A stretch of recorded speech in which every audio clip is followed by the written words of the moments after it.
నమస్తే. Welcome to okay TV. Telangana రాష్ట్రంలో ప్రధానంగా కనపడుతున్న వార్తలు బీసీలకి 42% రిజర్వేషన్లకు సంబంధించి, అలాగే స్థానిక సంస్థ ఎన్నికలకి వెళ్తున్నట్టుగా ప్రభుత్వం ఇప్పటికే ప్రకటించిన పరిస్థితి. డిసెంబర్ 2వ వారంలో స్థానిక సంస్థ షెడ్యూల్ ఉండబోతుంది అనేది డిసెంబర్ ఎండింగ్‌లోగా 3 విడతల పోలింగ్ అనేది నిర్వర్తించే ప్రకారంగా ప్రభుత్వం పావులు కలుపుతా ఉంది. సో ఈ నేపథ్యంలో బీసీలకి 42% పార్టీ పరంగా ఇస్తారా లేదా రాజ్యాంగబద్ధంగా ఇస్తారా? ఎందుకంటే బీసీలు అడుగుతుంది రాజ్యాంగబద్ధంగా మాకు 42% రిజర్వేషన్ కావాలనేది బీసీల వాదన. సో మరి ప్రభుత్వం ఏం చెప్తా ఉంది? 42% మేము పార్టీ పరంగా ఇవ్వడానికి సిద్ధంగా ఉన్నట్టుగా ప్రభుత్వం ప్రకటిస్తూ ఉంది. సో ఈ 24 తారీఖున ఏదైతే హైకోర్టులో పెండింగ్ ఉన్న పిటిషన్ మీద కూడా వాదన జరగబోతా ఉంది. దాని తర్వాత షెడ్యూల్ విడుదల కాబోతా ఉంది. ప్రస్తుతం నా ముందు రాజా యాదవ్ గారు ఉన్నారు, పొలిటికల్ అనలిస్ట్. మాట్లాడే ప్రయత్నం చేద్దాం. ఏం జరుగుతూ ఉంది రాష్ట్రంలో? బీసీలకి 42% సాధ్యమా? ఒకవేళ పార్టీ పరంగా ఇస్తే బీసీలకి ఎంతవరకు నష్టం జరిగే పరిస్థితి ఉంటుంది అనేది మాట్లాడే ప్రయత్నం చేద్దాం. నమస్తే సార్. సార్, ప్రధానంగా అంటే బీసీలకి 42% కావాలని మీలాంటి వాళ్ళందరూ కూడా ఉద్యమం టైం నుంచి కొట్లాడుతున్న అంశం. సో ఇప్పుడు ఏం చెప్తా ఉన్నారు? కాంగ్రెస్ ప్రభుత్వం బీసీలకి 42% ఇస్తాననే అధికారంలోకి వచ్చింది. బీసీల సపోర్ట్తోనే ఇప్పుడు ప్రభుత్వం నడుస్తూ ఉంది. మరి ఈ టైంలో 42% ఇస్తామంటున్నారు, కానీ మళ్ళీ ఇప్పుడు అది 23కే పరిమితం చేసేటట్టు కనపడతా ఉంది స్థానిక ఎన్నికలు. దీనికి ఏం చెప్తారు సార్?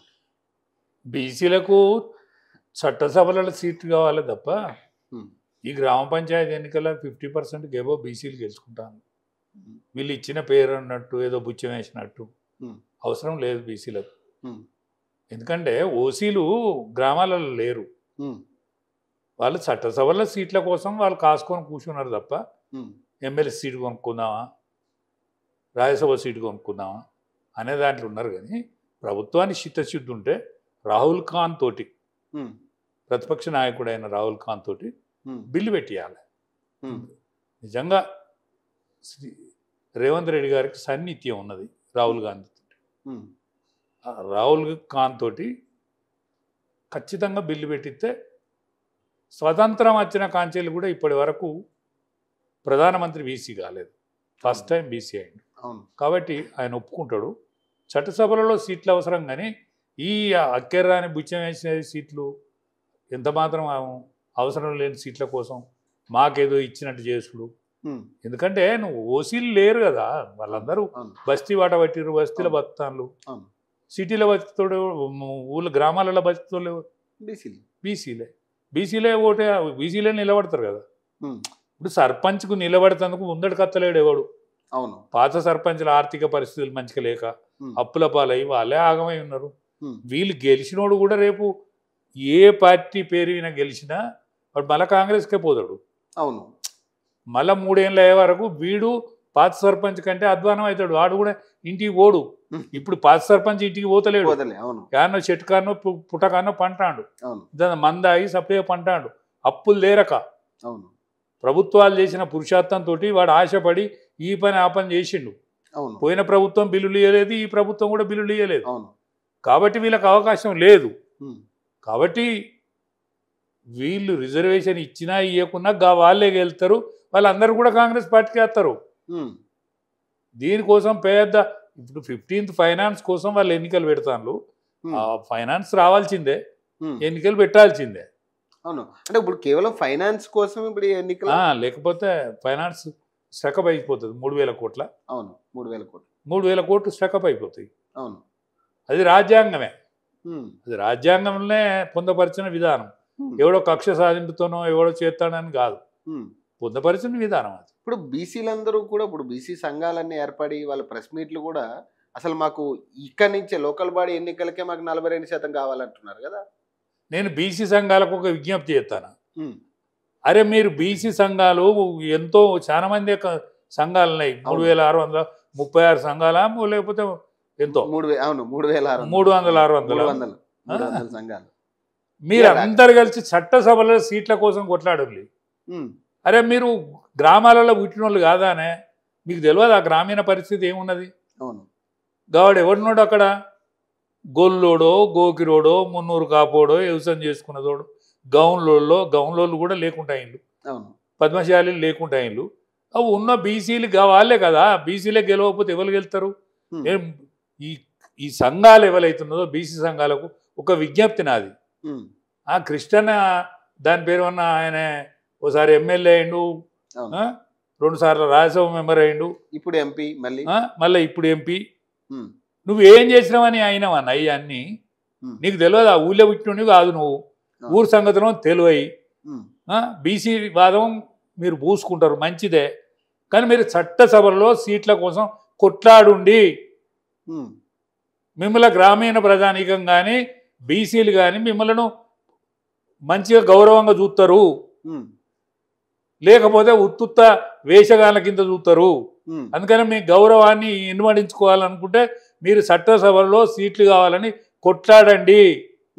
ఆ రాహుల్ ఖానా లేకపోతే ప్రభుత్వంలో ఉన్నటువంటి ఇక్కడ ఉన్న కిషన్ రెడ్డా లేకపోతే బండి సంజయ వీళ్ళందరూ ఉన్నారు కదా, 2 మంత్రులు ఉన్నారు కదా ఇక్కడ కేంద్రం నుంచి, వాళ్ళతో కొట్లాడండి, వాళ్ళకి విజ్ఞప్తి చేయండి, వాళ్ళని తీసుకుపోయి ప్రధానమంత్రి దగ్గర మన కోరిక డిమాండ్ ఏదైతున్నదో ఆ డిమాండ్ను పెట్టండి. చట్టసభలలో బీసీలకు సీట్లు కావాలి, గ్రామ పంచాయతీలు మేమే గెలుస్తాము, అవును ఇది చేయాలి తప్ప ఈ విధానం చేయకపోతే మిమ్మల్ని కూడా సరిగ్గా చూడరండి. ఇప్పుడు 2-3 బీసీ సంఘాలు మాట్లాడుతూ ఉన్నాయి, చాలా మంది మేధావులు ప్రెస్ మీట్లో మాట్లాడుతూ ఉంటూ వాళ్ళు ఏం చెప్తా ఉన్నారంటే అసలు స్థానిక సంస్థ ఎన్నికల్లో మాకు 42%, చట్టపరంగా మాకు 42% ఇవ్వాలి. ఇప్పుడు ఏదైతే ప్రభుత్వం 42% ఇస్తానో అరే ఇది మీకు తెలుస్తలేదయా, 50% మనమే గెలుస్తాము. మరి ఇప్పుడు ఇదంతా రాంగ్ డైవర్షన్ అయినా మరి బీసీలు అందరూ కలిసి ఇప్పుడు ఈ నాయకులు ఎట్లా అని, ఈ నాయకులకు యోచన లేదా? యోచన లేని మాట మాట్లాడితే ఎట్లా? చట్టసభలలో మనకు సీట్లు కావాలి. కిష్టనా నువ్వు రాజ్యసభ మెంబర్ అయినంత మాత్రాన, నువ్వు 2 సార్లు రాజ్యసభ మెంబర్ అయిన మాత్రాన, నువ్వు అసెంబ్లీ మెంబర్ అయినంత మాత్రాన మాకు అవసరమే లేదు చట్టసభలలో అని అనుకుంటాను. అవే ఇది అన్యాయం కాదా? ఇది అన్యాయం కాదా అంటానా? నిజంగా మనకు న్యాయంగా రావాల్సింది ఏంటంటే చట్టసభలలో సీట్లు కావాలి, దానికోసం కొట్లాడండి. మీకు శక్తి సామర్థ్యం ఉంటే దానికోసం కొట్లాడండి. ఇవ్వద్దు లోకల్ బాడీ మేమే గెలుస్తానమా? ఆటోమేటిక్ గా ఇప్పుడు లోకల్ బాడీలు బీసీలే ఉన్నారా, అక్కడ ఎవరు లేడు. మరి ఇంతగానో సీన్ చేస్తా ఉన్నారు. ఇప్పటికి కూడా ఇప్పుడు అందరూ కూడా అదే ఆ ప్రభుత్వం మేము 42% ఇచ్చినట్టు అందులో ముస్లింలను కలిపే, ముస్లింలను కలిపితే మత ప్రాతిపదికమైన రిజర్వేషన్ కోర్టులు ఒప్పుకోవు కదా, 50% కంటే ఎక్కువ ఒప్పుకోవు కదా, మత ప్రాతిపదికమైన అది ఎంత మాత్రం ఒప్పుకోదు కదా. అది తెలిసే రేవంత్ రెడ్డి పెట్టలేదా? అది తెలియదా రేవంత్ రెడ్డి గారికి? విగ్గుడే కదా. ఇప్పుడు కేసీఆర్ని ఓడించినా అని చెప్తాడు కాదే. అసలు కేసీఆర్ మధ్య ఉన్న రేవంత్ రెడ్డి మధ్య ఎన్నిక జరగలే. అన్యో కానీ కేసీఆర్ వద్దనుకుంటే కాంగ్రెస్ గెలిచింది, కాంగ్రెస్ గెలిస్తే ఈయన కాంగ్రెస్ రేవు తిప్పుకొని నేను ముఖ్యమంత్రి అయింది. కేసీఆర్ వద్దంటే కాంగ్రెస్ వచ్చింది అంతే. ప్రజలు వద్దనలే, ప్రజలు కేసీఆర్ వద్దనుకున్నారు. కేసీఆర్ వద్దనుకుంటే బీసీ ముఖ్యమంత్రి అన్నాడు బీజేపీడు, కానీ వీనికి వస్తే ఓటు మురిగిపోద్దామని వాడు దొరకకున్నా, కాంగ్రెస్ ఓటు దొరకలే, దొరకకున్నామని కోటేసి ఓటేస్తే ఢిల్లీ అవసరాన్ని ఈయన కనిపెట్టి ఢిల్లీని తిప్పుకొని ఈయన రేవంత్ రెడ్డి ముఖ్యమంత్రి అయింది. అందుకనే ఈయన బలహీనమైన ముఖ్యమంత్రి, బలమైన ముఖ్యమంత్రి కాదు. ఎందుకంటే ప్రజలు రేవంత్ రెడ్డి మధ్య కేసీఆర్ మధ్య పోటీ జరిగితే కేసీఆర్ గెలుస్తాడు. అన్యో కానీ కేసీఆర్ వద్దనుకుంటే కాంగ్రెస్ గెలిచింది, కాంగ్రెస్ను రేవు తిప్పుకొని ఈయన ముఖ్యమంత్రి అయింది. అందుకనే ప్రజాదరణ లేదు ఈయన. ప్రజాదరణ లేదు రేవంత్ రెడ్డి గారు. మరి అంటే ఇప్పుడు ఎప్పుడైనా సీటు పోతుందనే కాడికి ఉంది కదా, ఇప్పుడు రేవంత్ రెడ్డి సీటు పోతుంది. ఒకటేనండి, కాంగ్రెస్ పార్టీ బలహీనంగా ఉన్నది యావత్ భారతదేశంలో. 3 రాష్ట్రాలు ఉన్నాయి. చిన్న హిమాచల్ ప్రదేశ్ కొద్ది మేరకు, అది ఎప్పుడు పడిపోయేది తెలియదు. ఇప్పుడు బెంగళూరు లొల్లి తెలుస్తూనే ఉన్నది, కర్ణాటకలో ఎప్పుడు మారిపోయేది తెలియదు. రేవంత్ రెడ్డికి కొద్దిగా రేవు దొరికింది. ఏం రేవు? జూబ్లీ హిల్స్ ఎన్నిక గెలుచుడు, బీసీని సరి అయిన క్యాండిడేట్ సెలెక్షన్ చేసుకున్నాడు, ఆ విషయం కలిసి వచ్చింది కాబట్టి ఇప్పుడే ఆయన జూలికే వర్రాడు. ఇది ఒక మెరుగైంది ఆయన, లేకపోతే ఆయన పదవి పోవు, ఓడిపోతే కష్టమే పోవు. ఉమ్, మళ్ళీ ఇంకోటి ఎక్కువ. ఉమ్, ఇప్పుడు వీళ్ళు కాసేపు గమ్మను ఊకుంటారు, ఉమ్, ఇప్పుడే మందలేదని అనుకుంటారు, ఉమ్. అంతే.